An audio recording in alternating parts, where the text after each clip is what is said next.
जय श्री कृष्ण दोस्तों। बात भगवान राम के जन्म से पहले की है, जब भील आदिवासी कबीले के मुखिया अज के घर बेटी पैदा हुई थी। उसका नाम श्रमना और दूसरा नाम शबरी रखा गया था। शबरी की माँ इंदुमती उसे खूब प्यार करती थी। बचपन से ही शबरी पशु पक्षियों की भाषा समझकर उनसे बातें करती, और जब शबरी की माँ उसे देखती तो कुछ समझ नहीं पाती थी। कुछ समय बाद एक पंडित ने शबरी के परिवार को बताया कि वो आगे चलकर सन्यासी बन सकती है। इस बात का पता चलते ही शबरी के पिता ने उसका रिश्ता तय कर दिया। जैसे ही शादी का दिन नज़दीक आया, शबरी के घर वालों ने खूब सारी बकरियां और अन्य जानवर घर के पास लाकर बांध दिए। एक दिन शबरी की माँ जब उसके बाल बना रही थी तो उसने पूछा, इतने सारे जानवर हमारे घर क्यों लाए गए हैं माँ? तब माँ ने जवाब दिया, बेटी, तुम्हारा विवाह होने वाला है, इसीलिए हम लोगों ने इनका इंतज़ाम बलि के लिए किया है। तुम्हारी शादी के दिन ही बलि प्रथा होगी और फिर इनसे स्वादिष्ट भोजन बनाकर सबको परोसा जाएगा। यह सब सुनकर शबरी दुखी हो गई। काफ़ी देर तक शबरी ने उन जानवरों को आज़ाद करने के बारे में सोचा। सोचते सोचते शबरी के मन में यह ख्याल आया कि अगर ये जानवर यहाँ नहीं होंगे तो इनकी बलि रुक सकती है। ऐसा नहीं हुआ तो मेरे घर से कहीं चले जाने पर ही यह बलि रुकेगी। जब मैं यहाँ रहूँगी ही नहीं, तब ना तो विवाह होगा और ना ही बलि प्रथा। इससे मासूम जानवरों की जान बच जाएगी। इसी सोच के साथ जानवरों को रखी गई जगह पर शबरी पहुंची। उसने सोचा कि उन्हें खोल देती हूँ, लेकिन वो ऐसा नहीं कर पाई। उसके बाद शबरी जंगल की तरफ भागने लगी। भागते भागते शबरी ऋषिमुख पर्वत पहुंच गई। वहाँ करीब 10,000 ऋषि रहा करते थे। शबरी को लगा कि वो इस जंगल में किसी तरह ऋषि मुनियों की सेवा करके अपना जीवन जी लेगी।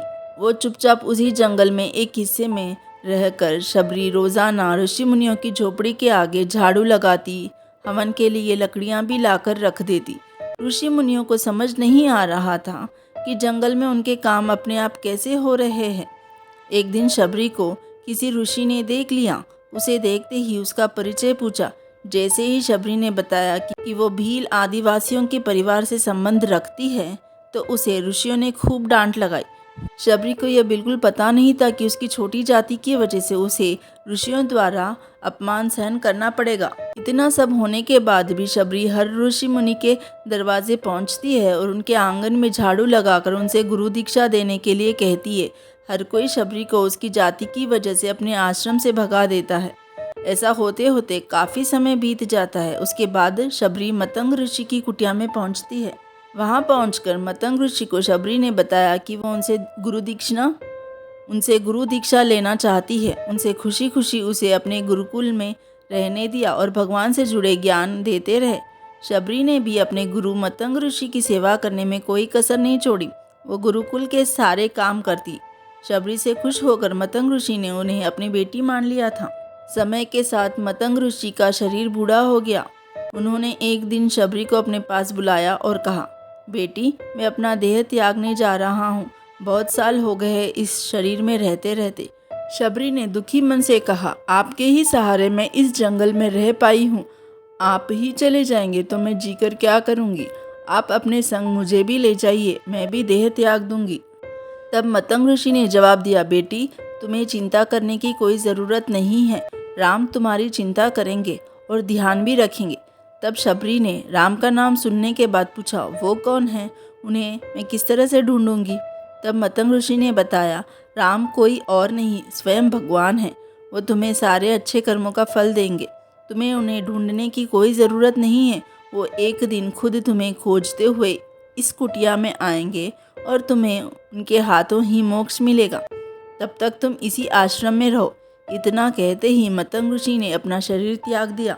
शबरी के मन में मतंग ऋषि के जाने के बाद एक ही बात थी कि भगवान राम स्वयं उनसे मिलने आएंगे। वो हर रोज़ भगवान राम से मिलने के लिए बाग से अच्छे अच्छे फूल लाकर पूरा आश्रम सजाती और भगवान के लिए बेर तोड़कर लाती। भगवान के लिए बेर चुनते हुए शबरी उन्हें चख भी लेती थी, ताकि भगवान को सिर्फ मीठे बेर दे सके। रोजाना शबरी इसी तरह से भगवान के दर्शन की आस में फूल और बेर इकट्ठा करती रहती। इसी तरह इंतजार में कई साल बीत गए।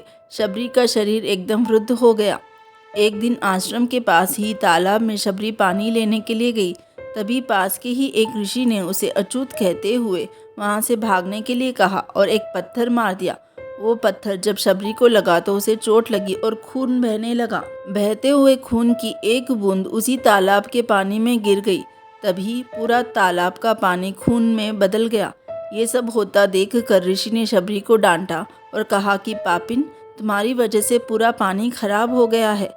रोज ऋषि उस पानी को साफ करने के लिए अपनी कई तरह की विद्याओं का इस्तेमाल करता। कई सारे जतन करने के बाद भी जब कुछ नहीं हुआ, फिर उन्होंने गंगा जैसी कई पवित्र नदियों का जल भी उसमें डाला, फिर भी कोई फर्क नहीं हुआ। फिर भी तालाब का पानी साफ नहीं हो पाया और वह खून जैसा ही रहा। कई सालों तक तालाब के पानी को साफ करने की कोशिश के बाद भी जब कुछ कम नहीं हुआ तो ऋषि ने थक हार कर सब कुछ छोड़ दिया। इस घटना के कई सालों बाद भगवान श्री राम अपनी पत्नी सीता के हरण के बाद उन्हें ढूंढते हुए उसी तालाब के पास पहुंचे।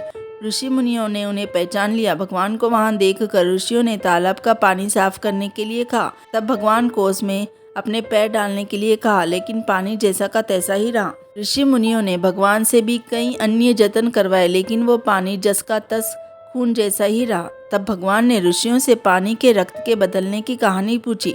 तब ऋषि ने शबरी को पत्थर मारने वाली सारी बात बता दी। उसके बाद कहा कि वो महिला ही अपवित्र है, छोटी जाति की है, इसीलिए ये सब हुआ है।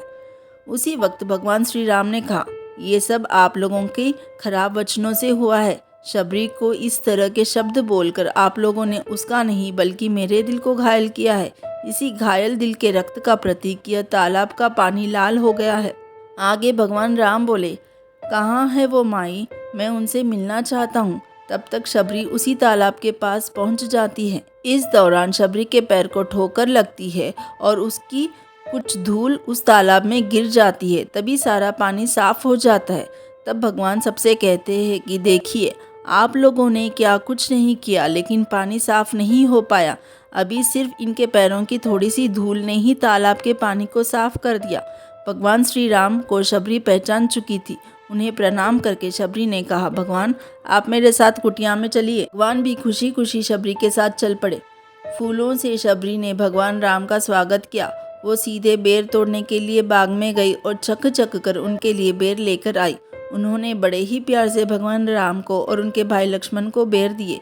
भगवान श्री राम ने उतने ही प्यार से उन बेरों को खाना शुरू कर दिया। तभी बेर देखकर मुंह बनाते हुए लक्ष्मण ने कहा, भैया ये बेर तो झूठे हैं, इन्हें आप कैसे खा सकते हैं? तब भगवान ने जवाब दिया, लक्ष्मण ये झूठे नहीं हैं बल्कि बहुत मीठे हैं। शबरी माई हम सबके लिए ये बहुत प्यार से तोड़कर लाई है। इतना कहकर भगवान श्री राम प्यार से उन बेर को खाने लगे। भगवान ने जाते हुए शबरी माई से कहा, आप मुझसे जो चाहे वो मांग सकती है। तब शबरी ने कहा, मतंग ऋषि के कहने पर मैं आज तक सिर्फ आपके दर्शन करने के लिए जी रही थी। अब आप मुझे मोक्ष प्रदान कर दीजिए, मैं अपना शरीर आपके सामने ही त्यागूंगी। उसी वक्त शबरी ने अपना शरीर त्याग दिया। भगवान श्री राम ने अपने हाथों से उनका अंतिम संस्कार किया और सीता माँ की खोज के लिए आगे बढ़ गए। इस तरह से ऋषि मतंग की बात सच्ची साबित हुई और शबरी को भगवान राम के दर्शन भी हुए। तभी से भगवान राम को शबरी के राम भी कहा जाने लगा। हमें इस कहानी से यह सीख मिलती है कि सच्ची श्रद्धा हो तो भगवान भी दर्शन देने जरूर आते हैं। जय सीताराम।